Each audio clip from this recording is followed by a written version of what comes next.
আসসালামু আলাইকুম রহমতুল্লাহ, সবাইকে জুম্মা মুবারক। আজকে আমি বলেছিলাম আপনাদেরকে যে আমার পুকুরে জাল মেরে দেখাবো যে কি পরিমাণ মাছ আমরা পাই এখান থেকে। তো বরাবরই আমরা চলে আসলাম এবং প্রথম খেওয়া মেরে দিলাম জাল দিয়ে।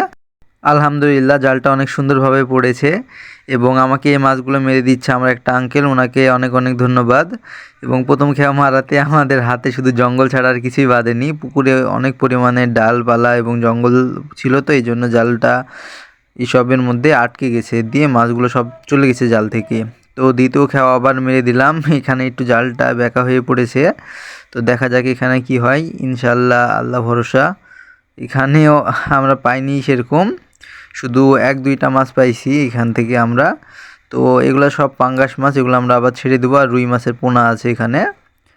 তো আমরা আবার চেষ্টা করছি এক কর্নার থেকে যে পাই কি না। তো এইখানেও দেখছি যে ডালপালা বেঁধে গেছে আমাদের জালের সাথে। তো এইখানেও ডিসঅ্যাপয়েন্টমেন্ট ছাড়া আর কিছু হয়নি। তো আরও একবার চেষ্টা করলাম যে দেখি কি হয়। মাছ আমরা যেইটুকুই পাই না কেন আলহামদুলিল্লাহ। তো জানুয়ারি মাসের দিকে আবার ইনশাল্লাহ চেষ্টা করব, যেহেতু এখন ডালপালার জন্য মাছ পাচ্ছি না, ডালপালা পরিষ্কার করব, তারপরে আবার মাছ মারবো ইনশাল্লাহ। তো দেখতে পাচ্ছেন এখানে দুইটার মতো পাইছিলাম। তো আরও একবার চেষ্টা করছি। যেহেতু আমরা এখানে কই কাপ মাছ ছাড়বো, সেহেতু আমাদেরকে সবগুলো তেলাপিয়া মাছই এখান থেকে তুলে নিতে হবে এবং আজকে যেটুকু পেয়েছি এটাতে আলহামদুলিল্লাহ। তো আজকে এখানে শেষ করছি, আপনারা আমাদের জন্য দোয়া রাখবেন। আসসালামু আলাইকুম।